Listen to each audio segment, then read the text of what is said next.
Hello, everybody, and welcome to the Attractions Group podcast.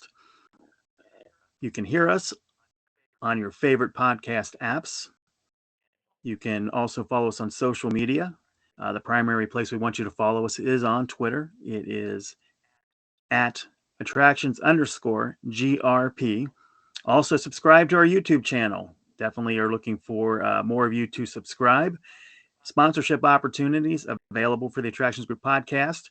And that's why also we want you to follow us on Twitter, because if you're interested in sponsoring a part of this podcast, just send us a direct message and we'll be in touch.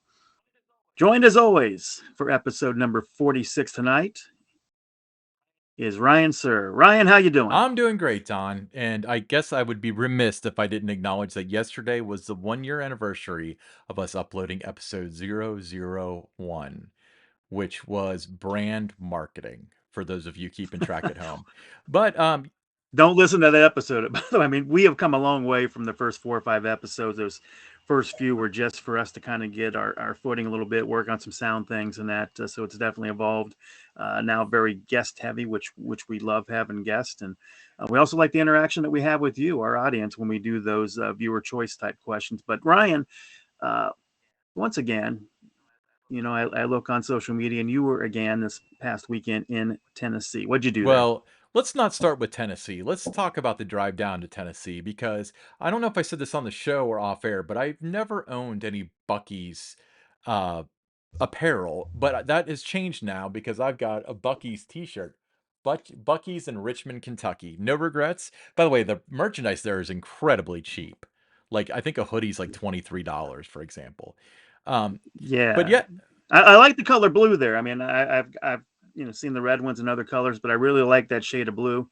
And when I'm out and about, the other night at a Reds game, I saw a lot of people wearing different Bucky shirts. Some had the gray on, some had the blue like you had, the red. But it's like you said, great supply of merchandise there. Yeah, I agree. Well, so yeah, we went to Bucky, stopped there, did that pit stop, headed down to the Pigeon Forge area. Didn't make it over to Gatlinburg this time, unfortunately, but we did have some new experiences. First and foremost, we got to check out the Pirate Adventure. So the Pirate Adventure is a Herschend property. It's a dinner theater thing.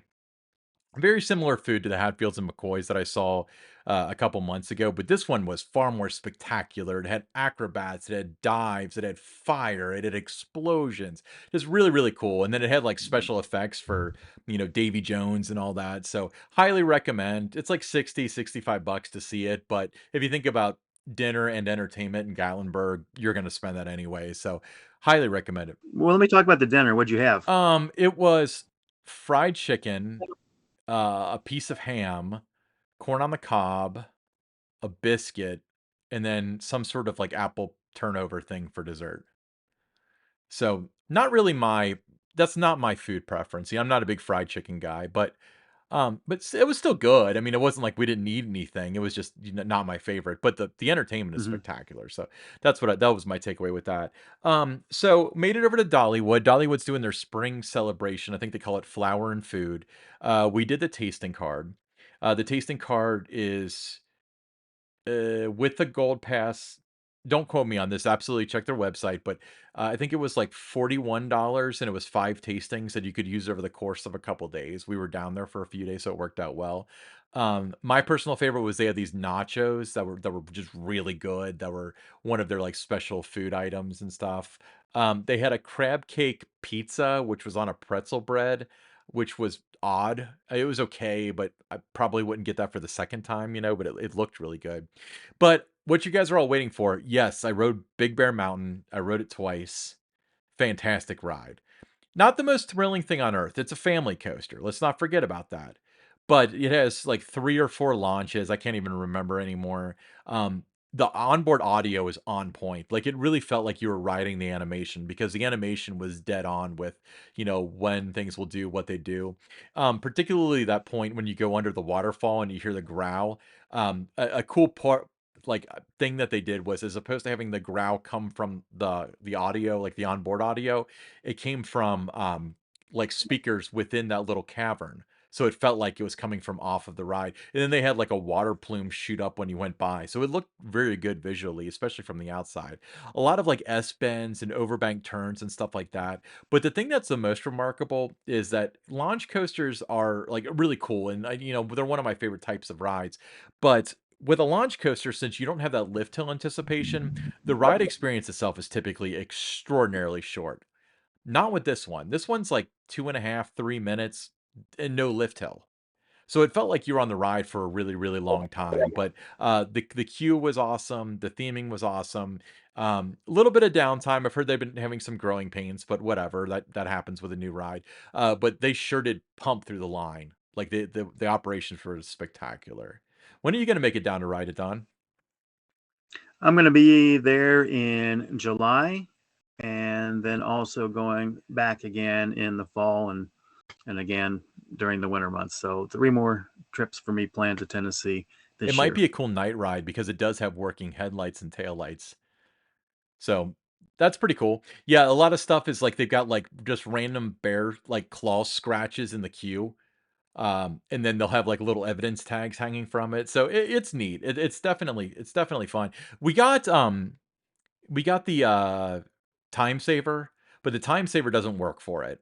I actually called the park ahead of time. They said they're going to add it sometime in the near future, but it's not on there yet. But we bought time saver anyway because sometimes those lines can be kind of long with the capacity issues and stuff like that. But we wanted to get our rides on Lightning Rod and Mystery Mine in as good as we can. All right.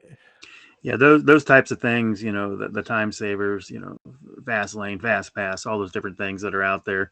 If you're only going to be there for a day or maybe 2 days, you definitely want to make the most of your visit. So, yeah, I'm on board for those kind of things. Yeah, and it's there's two different options, and don't make the wrong choice because there's the this is non-season pass discount pricing, all right? Because I think this will be more but there's the unlimited one, which is unlimited rides on everything. Big Bear's not in the program, and Lightning Rod is a one-time thing. All right.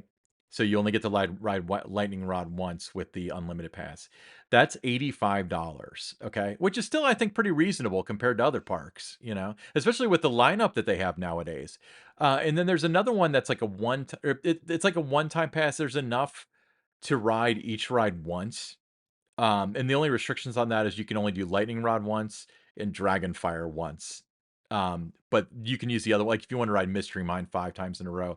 But if you think about it, I was kind of doing the math, and we barely went over the unlimited. So if you're kind of on the fence and you don't want to spend a whole lot of money, you can ride all the rides with that $65 one. And if you have a gold pass or diamond or whatever their top tier is, maybe platinum, I can't remember.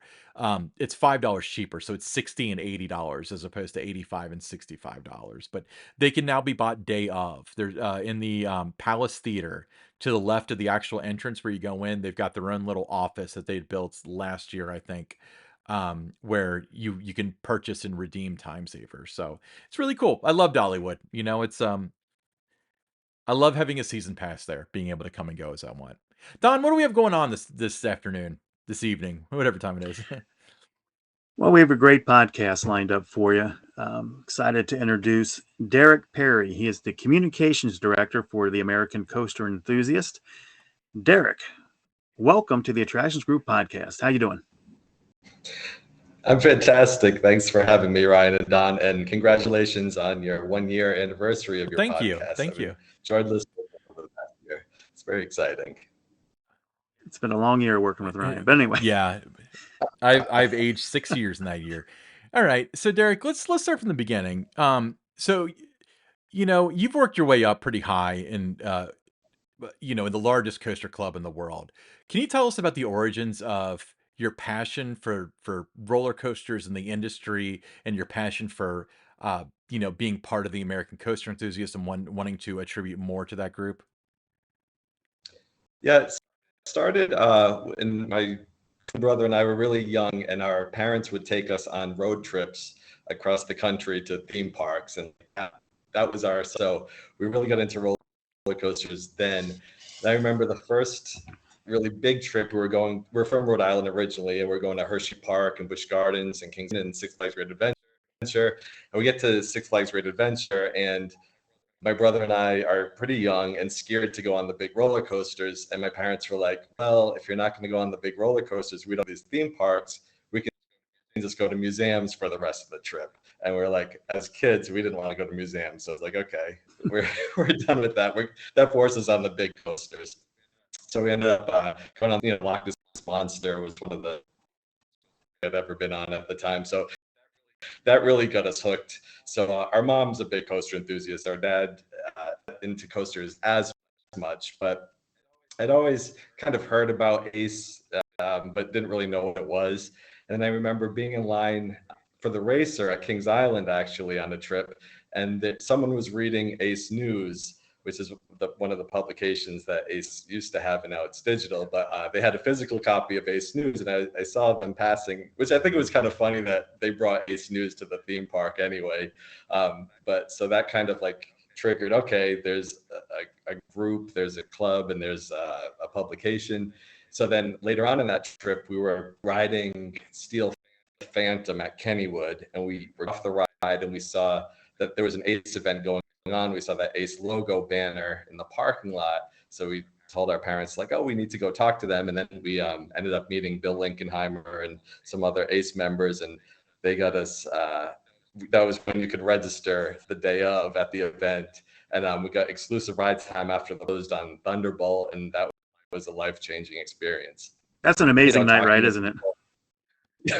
Yes. And to go on it over and over, it was definitely a dream come true. And then to talk to other people who enjoyed talking about roasters, it's like we met our tribe. These are the people. So that's kind of how it started when we were younger. And then moving to California in about 20 years ago, my brother and I got involved with Steve Burdo was the Southern California rep, and he would send out the emails, so we would get to go to these media day events for these new coasters, and we wanted to get more involved, so we volunteered to help register Acers at events, and from there, I think it was around CoasterCon when CoasterCon was at Six Flags Magic Mountain in Knott's Berry Farm, and we started to do social media and get involved as assistant Southern California reps. And now it's the Pacific Southwest region. But yeah, so we got involved there. And then during the pandemic, all of it, we weren't going out to theme parks, but we still want to get involved. So we started doing this weekly trivia for people who didn't have an opportunity to go out to parks. We're all stuck at home. So that kind of, I think, triggered in Elizabeth's mind. She's like, oh, look at, Derek's working and coming up with some different ideas to keep people engaged. And I think she took notice then, and then started asking me to do different things. And then when she decided to run for president of ACE, she asked if I would be interested in being communications director. So I jumped at the opportunity. Well, let's talk about that role as the director of communications for ACE. What does it entail? Good question. There's a lot to it. And Elizabeth, when she was communications director, she really grew it. So one of the things is I'm in charge of online content, which is the website, and also social media. I am in charge of promoting the goals and the organization to new members and kind of marketing, also communications with different parks. I'm kind of the person to go between the theme parks and ACE. So there's a lot to it. Now we have our podcast that is released episode a week. So we're involved with that. We have the ACE 360, which is the news updates on the website. And then we just started on TikTok this year. So we're a little late, but but there's a huge team, communications team, and they all work so hard. So I tip my hat to them, definitely. Well, that's really cool. So, this is a question that we asked Elizabeth this as well. So if you listen to that podcast, please don't cheat off of her paper, but we'd love your opinion. So ACE turned 45 this year. What do you attribute the sustainability of ACE to? Why didn't it fizzle out in 2 years or 10 years? It's a good question. Listen to that episode. I don't remember what Elizabeth said, so I'm not cheating off her paper. I think one major thing was it was such a unique thing. It was the first was the first roller coaster organization enthusiast group. So I think like I found Ace, I feel like other people, there's friends, such a huge thing about Ace. People say you come for the coasters and you stay for the friends, and it really is true. You know, for many years, like people would, I try and talk about coasters, and I remember my cousin being like, "Stop talking about roller coasters. Why are you talking about that?" But with Ace, these people have a sim list, and then so I think that's one thing that really brought people together and attracts people to Ace. So I think, and it's hard, like once you're involved with Ace, you get different benefits, and then with Roller Coaster Magazine, hard to not stay with it. And then I think just a lot of word of mouth, and people see that, oh, you get to ride roller coasters before and after the park closes at these events, and you get invited to day at the at some parks. So I think that attracts it. And I think over the years, the relationship maybe has grown with parks too and ride manufacturers, and maybe they're seeing these people are so enthusiastic about roller coasters that it's beneficial to have involved. And I feel like there's so many people who are good spokespeople for the love of roller coasters and theme parks in general. So I think it's a combination of those things.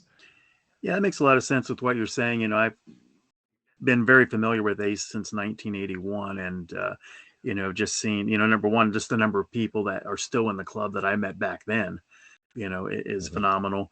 But just to see everyone's interest in the club itself, and wanting to volunteer their time. You still got some of it come in and it's just all about the ERT and that. But I think the more they're around, they get it and they understand that the next wave of volunteers, has to be in place. So I think just the growth of that has been impressive, over the years since I've been familiar with Ace. Yeah, Yeah, now we're. Oh, sorry. Go no, ahead. no, no. I was just gonna say. I mean, I've never been a member of Ace. I've actually never really been a member of any coaster club. But as an outsider looking in, the benefits to Ace are very very prevalent. You get the print magazine, you get the roller coaster magazine, and there's something to be said about being the largest. People have asked me, like, if you were going to join a coaster club, which one would you join? It would probably be Ace, simply because when is Ace not invited? If you think about it, like, it's Ace and then whoever else in a lot of cases. Not that there aren't great coaster clubs out there that aren't Ace's size, but Ace is the biggest, Ace is the oldest. But a lot of people that I know that hang around the parks quite often have their group of Ace friends that they travel with and stuff, and it's a lifelong thing, isn't it? Yeah, definitely. There are over 7,000 members now, which is we are excited for that milestone. And I've met the majority of my friends now, I think, are Ace members from all over the country, over the world. So yeah, that bond, obviously you saw coasters, and then you find out, oh, you have this other thing in common, and then people starting together and going on vacation. So it's really, I feel like, taken over. And I'm lucky for all the friendships that I've made. But yeah, I feel that there there's so many events in the year besides the national events. There are over 20 different regions, and every region has their regional events. So basically every weekend, you can find Acers at a park with an event going on. So yeah, there's definitely so much to do. Absolutely. Yeah, that Ace calendar, it is chock full of events. I was looking at it the other day, and just, you said every weekend there's something to do somewhere out there, but none bigger than what's coming up later this month with CoasterCon 45. That's going to be June 18th through the 23rd. Tell us about this year's event. Where's Ace going to be? Yeah, so we're excited. It's the 45th anniversary. CoasterCon is going to be Dollywood. We're going to start off at Dollywood, and we're going to be there from Sunday to Wednesday, and then we'll be at Carowinds in North Carolina on Thursday and Friday. So it's going to be a huge event. We broke in attendance Ace events. So last year's CoasterCon was I think it was 800 something, and this year it's over 1,000. So we That's really tremendous. jumped. Yeah, and I just received an email. One of the dinners on Tuesday is now broken up into 3 different sittings because there are so many people. They weren't expecting it. So it's going to be a huge party. There's nothing like it, I feel. I've never experienced anything like a CoasterCon week. It's more fun than I've ever had, but it's super exhausting. So you have to pace yourself. But it's basically every day in the morning, you get on buses for exclusive ride time before the park opens, and then after the park is, there are behind the scenes tours of different roller coasters. I think we have Tennessee Tornado, Lightning Rod this year, and Mystery Mine. So you get to go in places that the general public doesn't normally get to go. And then there are different parties. There's different speakers that are going to be there from the amusement industry. The opening night party is a 70s party celebrating Ace's open Ace's start in 1978. So it's going to be a disco themed party. So everyone's encouraged to wear 70s costumes, and it's going to be a lot of fun, I think. And Dolly Parton, last time CoasterCon was at Dollywood, Dolly Parton did surprise everyone and show up. Who knows what the surprise is going to be this year, but I'm sure Dollywood has something fun planned. And you mentioned like 1,000. I mean, you talked about 7,000 members, and you've got 1,000 of them going to this event. I mean, that's just phenomenal to have that kind of interest in what you do with this summer conference every year and how it keeps growing. Yeah, it's actually closer to 1,300, which is nuts that it's that big. But yeah, I guess the word of mouth really has spread, and they knew it was going to be big because people love Carowinds, Dollywood. But yeah, it's just people want to be a part of it. Steve Berto, who is the events director, he does such an awesome, and he works so hard that he has. You can go to one thing after another, and there's so much activity. There's so many activities planned. But the cool thing about CoasterCon is you don't have to do it. And, you can pick and choose and see what your friends are doing. This year we have a lot of meetups for different ends from the group from around the country, or there's like a women's ride or a pride ride. So we're getting there's a teen ride. So people are kind of meeting other people, and I'm getting together with more common interests. So that's one of the things we're focused on this year. Yeah, so you got all the ERT, but at the end of the day, it's going to come down to the camaraderie that everybody has, and that's what they're going to take away when they go back to wherever they live. They're just going to remember all that fun they had with friends that they knew and friends that they met. Yeah, and you've been to CoasterCon before, right? Oh yeah. Okay, so didn't you host? Did you know host exactly one, what? Know exactly what we're. Did what was have that, they had one at Kings Island since you've been there? It was when I first got there in 2007 was the last time, and were you there for it, or that was right around that because you were July 1st? I was right? coming in, so I was there to observe but not take part in it or anything like that. I was still, had yet to be officially announced at that point in time. Oh, so you made just weird Grim Reaper appearances all over Kings Island with well, I all mean, the I knew what was there going on with it and everything, but it was the park had done a great job before I got there getting it all set up. But one of my most memorable cons was in '92. It was King's Dominion and Busch Gardens, Williamsburg there. And it was just so much fun. But what I remember, not the ERT and all that, or the food. I remember just having so much fun with the friends that I knew going in to that con, but also the people that I met that are now still friends. Here we are, 31 something years later, and I'm still, in touch with them. I still see them when I go to parks, or they come to Kings Island and that. So, that's what it's all about. Yeah, absolutely. Yeah, that's so cool. So we've been having digital events where people can meet up before they get there. And some people have never been to a CoasterCon, and we tell them, yeah, don't worry, you're going to make tons of friends. Oh, yeah. You're going to see a lot of people you can talk to. Absolutely. So putting on these events, it's a major undertaking. So I know that you have an events director, but from your understanding, your perspective, and your involvement, how do the events come to be? Like, does a park pitch a schedule to you, or do you say, I want certain things on the agenda, or how does that work? I think a little of both. Yeah, I wondered about that before I got involved with the executive committee for ACE. And did parks come to ACE and say, oh, we want you to host a CoasterCon, or did Steve reach out, the events director, reach out to the parks? And that's a little bit of both too. Some parks, yeah, you have to come in 2025 because we have this new coaster opening. So we won an ACE event that year. But yeah, Steve does a really good job of, seeing what part of the country we haven't been into in a while,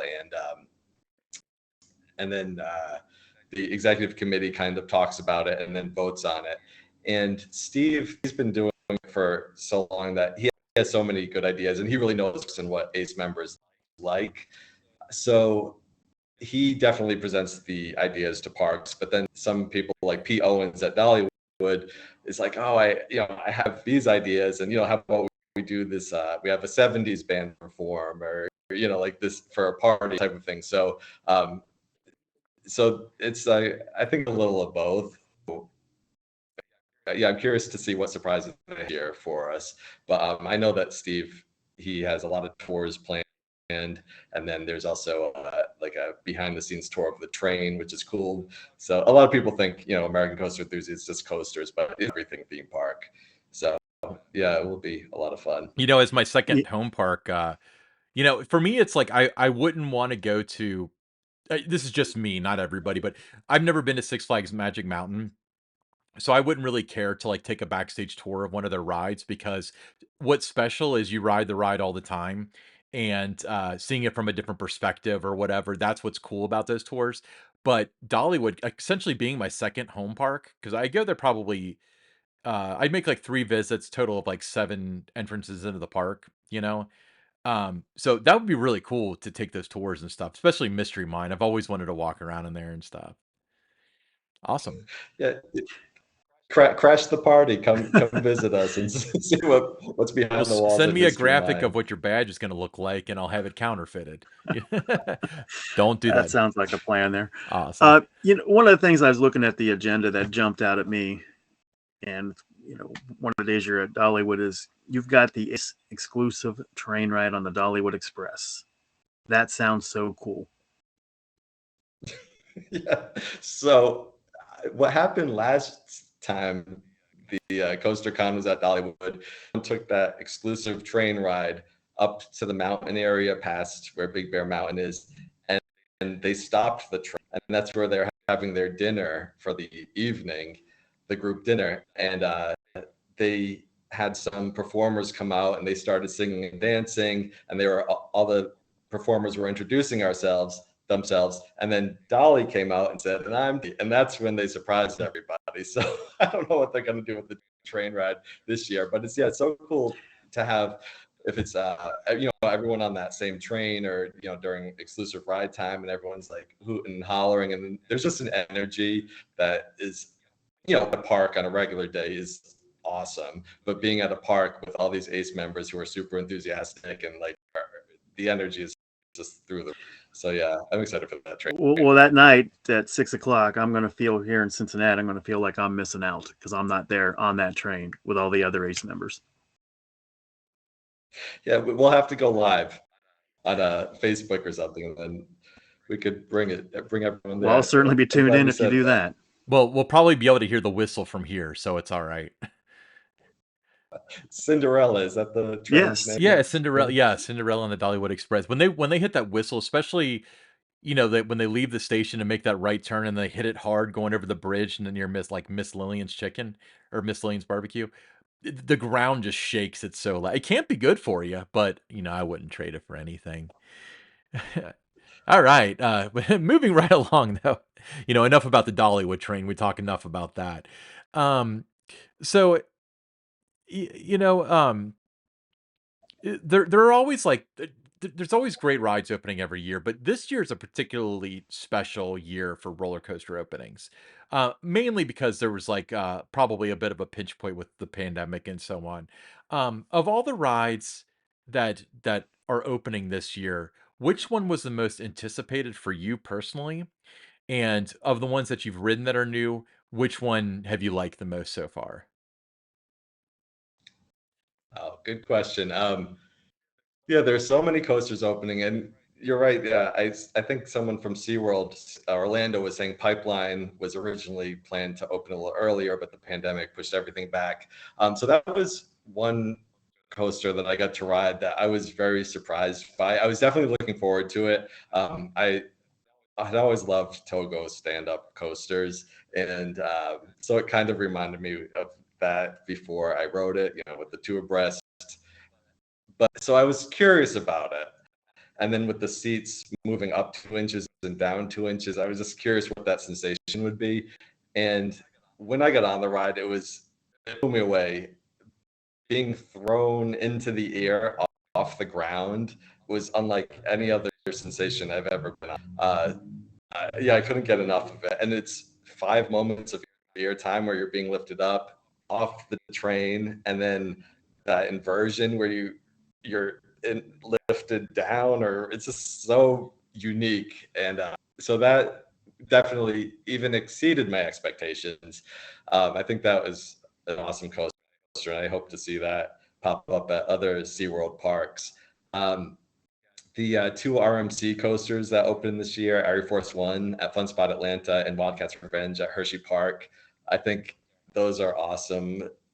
RMC just keeps on raising the bar and outdoing themselves. Air Force One is just like nonstop.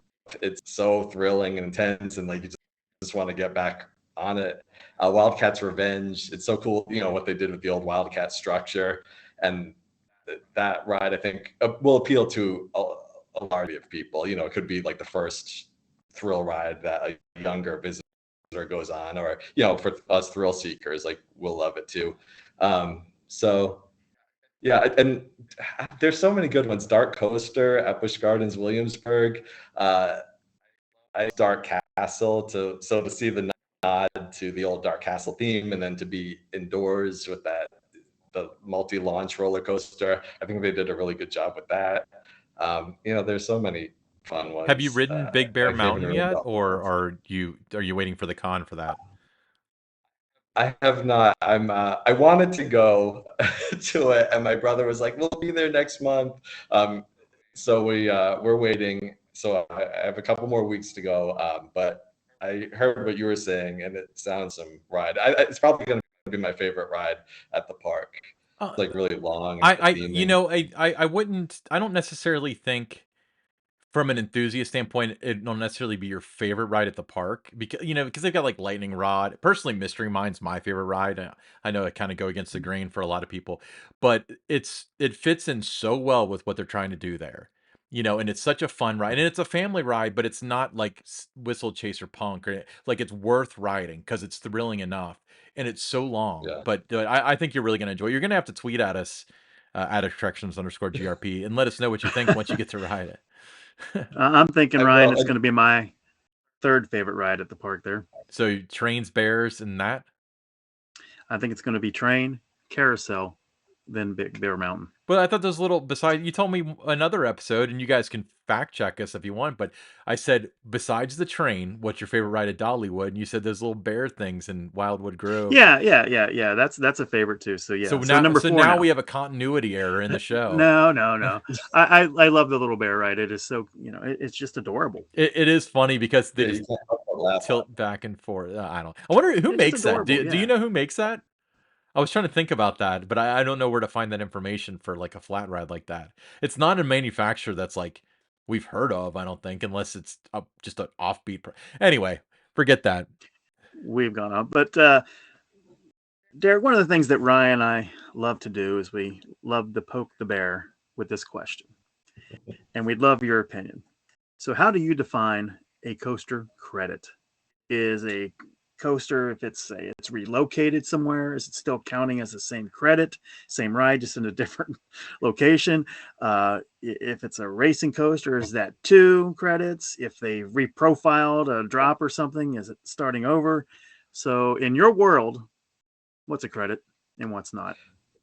That's funny that you asked that. For me, the first thing I'll say is whatever anyone wants to count as a coaster is cool with me. Personally, what I do is I used to use like I still use Coaster Count to keep track of coasters, but what I do is every coaster that I go on, since I think for the past 12 years, I'll post a picture on Facebook and add the number, so I have a record of what I I have a picture of it, but because it's Facebook, it's social media, people have their opinion. And some of the things that I thought roller coaster or that I wanted to count, people have argued with me about it. I personally do count if a roller coaster is relocated and it's in a new location, I do count that as a new credit. And some friends give me a hard time about that, but then they'll count like if the track is rebuilt for Space Mountain or Thunder Mountain, they'll count that as a new credit. I'm fine with them counting it like that, but I don't. And I actually don't count powered coasters for me personally. And I think a reason I don't count powered coasters is I spend too much time chasing small kiddie coasters and riding, which I enjoy, and you get to see different parts of the country that you haven't been to. I think if I was trying to chase a kiddie powered coaster, like I would just lose my mind because I'd be too obsessed with it. So that's why I don't count powered coasters. But yeah, my friend was she counts powered coasters, and then there's like those disco, Zamperla disco. I was like, that's basically like a powered shuttle coaster. I was like, you should count that. So now she counts those as coasters too. But do you have how do you guys count? What about for you, like racing coasters? Is that going to be a 1 or a 2? I think in the past I've counted them as 2, depending on the coaster. If it's like a Mobius loop coaster, I don't think I've counted that, like the Racer at Kennywood or Blackpool Pleasure Beach. Well, when you look at a name like the Racer, to me, the name it's not the Racers, it's the Racer, so it's singular. So to me, it counts as 1 because the name says it's 1. So I've always counted it that way. But that kind of thing. So, like you said, though, it's whatever makes you, whatever you're excited about, makes you feel good. Knock yourself out, however you like to do it. Just keep riding. That's all I say. Right. Yeah, I would say like if there's like 3 changes, like if they change the train from a stand-up to like a floorless, and then they do some other modification or something. But yeah, it's funny how in the coaster community it's people fun. make such a big deal. I mean, it's fun to watch all those discussions, and they get heated at times and that, but just love the passion that's out there. But again, for me, I don't care if you count it as 1, 2, 3, whatever, just keep riding, keep having fun. That's what it's all about. Yeah, I agree with that totally. Unless you're keeping score, right? All right. So, Derek, parks have recently switched, kind of pivoted their outlook with how they do things. Because it used to be like in the 80s and 90s, early 2000s, that you put in a big coaster, it's the tallest, fastest, whatever. A lot of parks now are pivoting towards experiences. So not just coasters, but parades, festivals, food tasting. And if they add a coaster or a ride, it's in a themed area. I want to get your thoughts on that.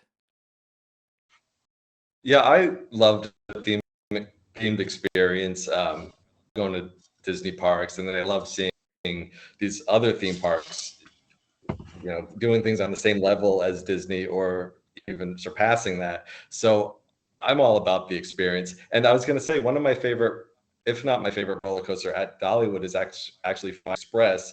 I just love, even though it's more of a family coaster, I love the location and the theme and, like the little theming elements that they add to it. So I think for a roller coaster, that totally, the theming for me makes a roller coaster even would be if it was just like on a parking lot or something, like Wicker Man at Alton Towers. That's one of my favorite wooden roller coasters. And if it was just out on a parking lot, I don't know if it would be my favorite, but because of the story and the pre-show and everything, like that just takes it to the next level for me.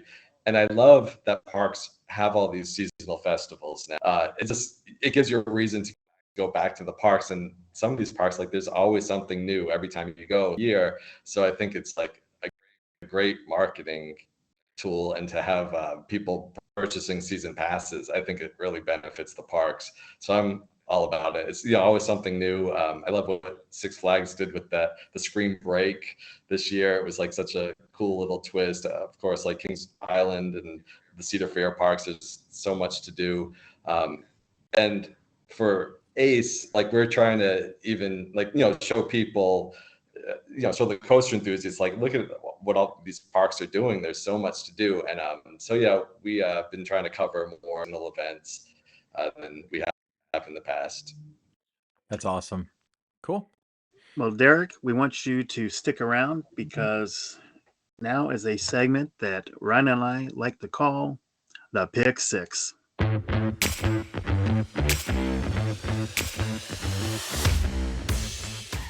Ryan, get us started. All right, so let's go with story number 1. Okay, so Maurer Rides, Maurer, the manufacturer, they're testing out a new type of ride vehicle. I guess it's a new type of coaster, really, and it's called Spike Fun Tilting Seat Coaster. Derek, do you know anything about this? Yes, I saw the video and the pictures. It looks really cool. I'm excited about it. I think it will add another element. How do you feel about it? I mean, well, so for those of you listening at home, so a lot of coaster cars can sway and twist. This one actually, like, it looks like it tilts back. I don't think that's controlled. I think that's all done by the laws of physics. Did I see that correctly? In your opinion, at least? I think so, yeah. That's how I took it. Yeah, I think so too, Ryan. And I think it was 45 degrees that it'll tilt back. Yeah, so when they launched the train, like the people tilted back, that could be a really cool, like a really neat sensation. What kind of theme would you put with that? Like, where would you place that as far as making that make sense? Would you theme it to like an old Circuit City commercial when the guy turned on the stereo and he got blown backward in his recliner? And the Maxell tapes. Didn't they do that too? Now, interesting concept. Number 2 on the Pick Six. Is there a future for Apple's new headset with Disney parks? Ryan, we'll start with you on this one.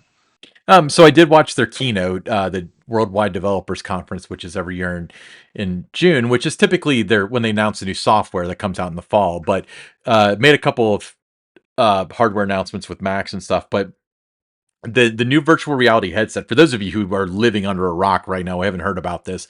So VR AR headset, so it can you can look through it and see the outside world. But the way that it's different from current technology is that the outside world that you see is like from a video camera. And in addition to that, people can see your eyes because it shows the camera on your eyes too. So with that being said, the AR capabilities from all those who were at like the media conference and stuff who tried it said that it was just absolutely astounding. I think the possibilities are limitless when it comes to theme parks with this stuff, but I think it's also kind of like when a park has an ice skating show. The first year they have an ice skating show, it's awesome. The second year, hey, I'm glad it's back. The third year, it's, oh, the ice skating show. By the 6th year, you're like, the ice skating show. So I think that the AR stuff can really be cool, but if parks start leaning on it as opposed to doing like physical props and stuff like that, it's kind of like the screens. Like Universal had to backpedal from that. I think that could be too much, but I think that there's something there. What do you think, Derek? Yeah, I'd be curious to try it. I'm sure it would be spectacular. But yeah, I know what you mean. I remember at Universal Studios Hollywood, they used to have the goggles, 3D goggles for Harry Potter. And now they don't. So yeah, I don't always, I don't miss it that much. Sometimes I'm doing the practical sets and not having the goggles on. But yeah, I would definitely like to try something like that. For the first few years before it got old, like the ice skating show. Yeah, I mean, I think the possibilities are there, but I do think that if people lean too heavily into it, I mean, look at like Spider-Man the Ride, at Universal Islands of Adventure. It's like when it came out in '99, this is the greatest thing ever, and it's still a fantastic ride, but it's just another screen ride now, So, but yeah. Anyway, story number 3. So Disney shares the new look of the Frozen Ever After animatronics. If you recall, when Frozen Ever After opened in Epcot, they had weird animatronics where they were normal, but they had like projections for the faces. I found them creepy. Derek, did you find them creepy? Slightly. I think I was with kids who found it creepy. The problem that I had with it was when you went kind of like when your boat traveled under the character, you could see that there was no chin. Like it was just dark down here. So from the front, it looked okay. Don, what are your thoughts? You're the biggest Disney guy of us all. When I saw the the looks that they've shown, like anything else with Disney, I mean, it looks impressive. Looks a little bit better than what we've experienced so far at Disney World. But yeah, I mean, it looks good. From what you can tell from what they've released. Absolutely. Yeah, I liked the picture that I saw. I thought that looked really cool. I think I'll like it better than the projection. Yes, it's cool that Disney looks at this stuff and goes, "No, we can probably do better." And because like with Haunted Mansion, that ride's like a franchise. It's got movies coming out and all that stuff. So when they make improvements to that, it makes sense. But with Frozen, they're basically taking the thing and just replacing it with something that looks better. And I think it's cool that they're willing to put the resources into that. Yeah, I remember looking at Epcot and just seeing like the skin tone was different, between the arms and the face. It just like seemed so different. It was a little drastic. And I was at the movies last night and I saw a co-op for Elemental. Is that the name of the new Pixar movie? That sounds right. And they had two characters, and it actually reminded me of that projected the Frozen characters, because they were kind of translucent lights on it. Like, oh, if they projected like all of Elsa, then it may have been consistent. But yeah, when I saw that picture of versions, I was like, yeah, this looks like more magical, I think. Awesome. Cool. Don, what's next? Well, next, it started with the closure of the attraction, Poseidon at Universal Orlando. Ryan, you and I were down there just, a few weeks before it, it closed. But the next phase is always the demolition, and that is now underway. Thoughts? I'm bummed. I thought that ride was that experience was fantastic. I'm surprised they aren't repurposing the building, but this might add more clearance to the rumor that it's going to be like a Legend of Zelda land if they're clearing it. But Derek, let's get your opinion on this. So you've been to Islands, right? Like Islands of Adventure. Have you gotten to experience Poseidon's Fury? Yes, I loved it. I've experienced it throughout the years too, with some of the changes. Right. And I'm bummed that I didn't get to see it one more time. And I think my brother actually went, and then they ended up not making it through the entire attraction recently. But yeah, I loved it.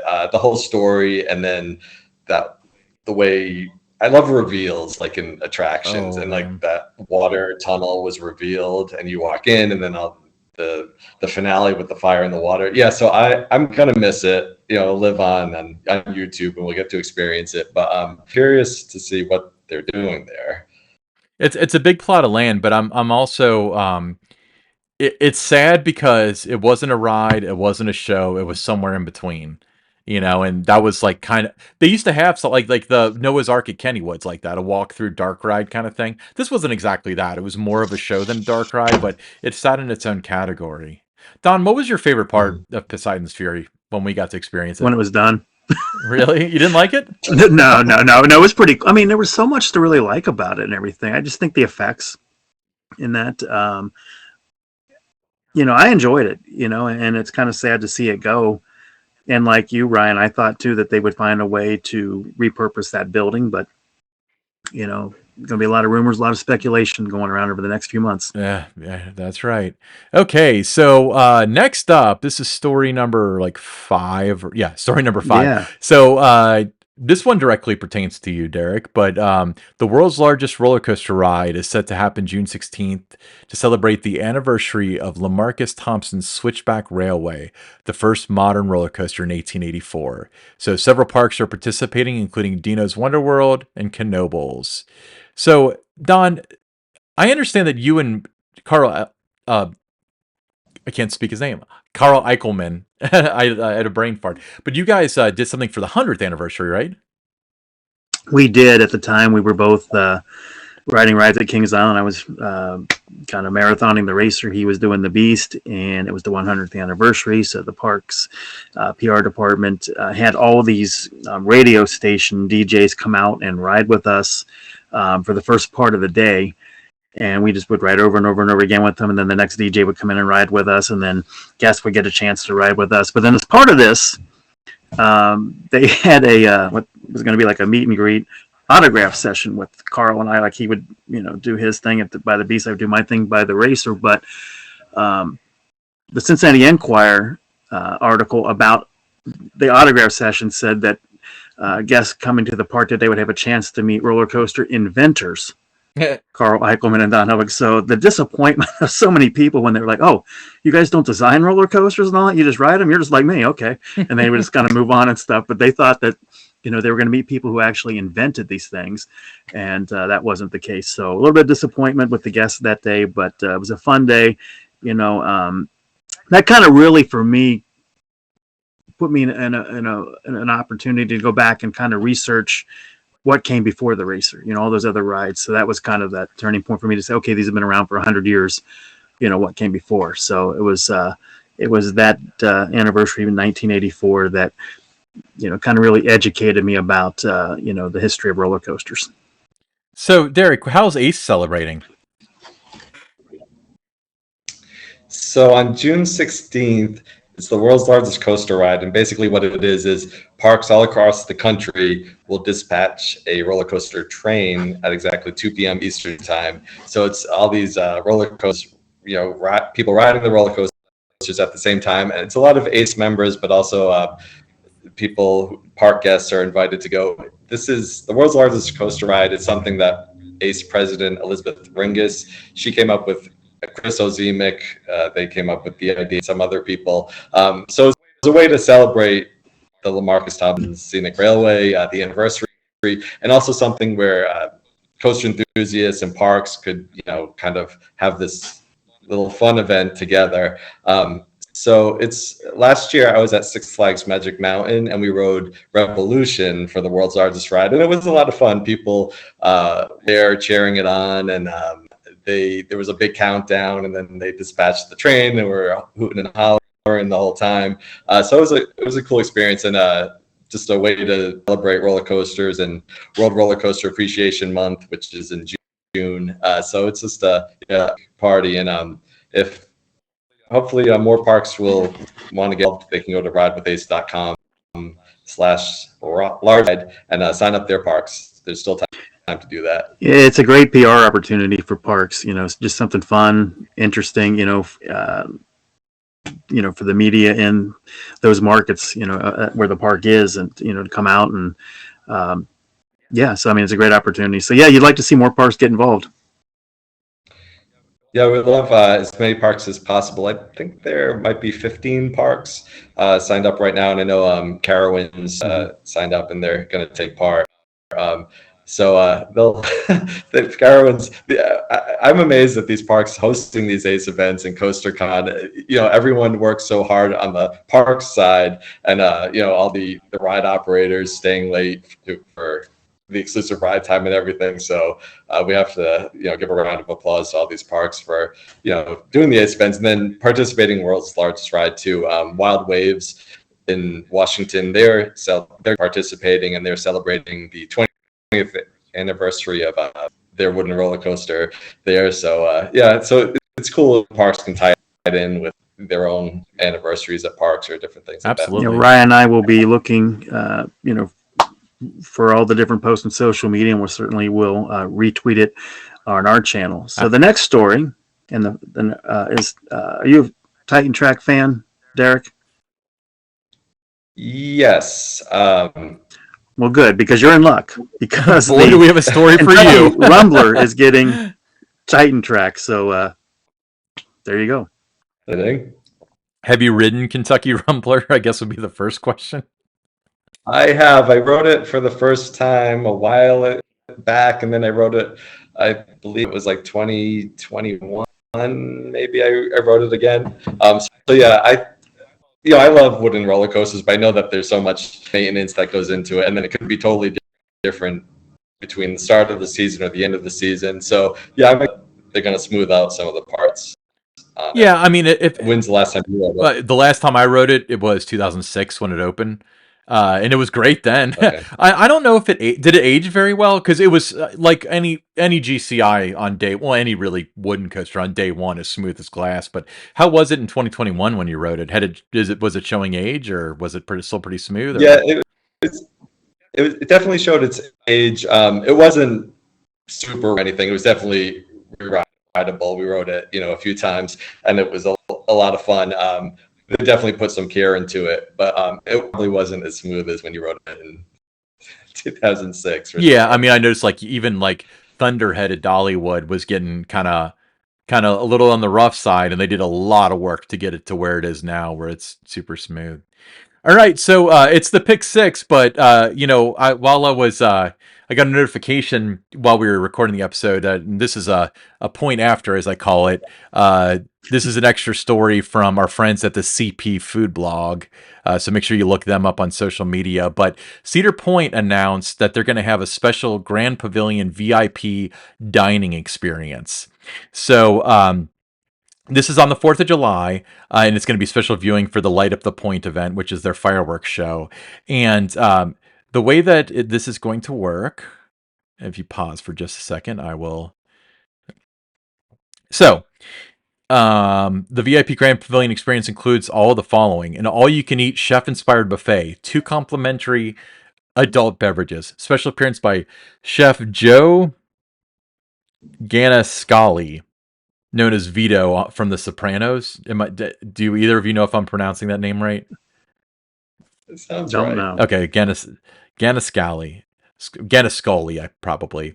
Exclusive after-hours cash bar, a commemorative gift, and all-day access to Cedar Point's VIP Millennium Lounge. And then the price is listed on here. It's $140 per person. That does not include park admission, but it does give you exclusive access to the Grand Pavilion between 6:30 until after the fireworks are done, which is approximately at 10 p.m. So I think that sounds like a cool event. I mean, the reason why that kind of like set up the flag for like we should talk about this is the first of its kind for the Grand Pavilion. I didn't even think about it with how close it is to where they launch the fireworks. That's probably a heck of a view. It's gonna be a great view.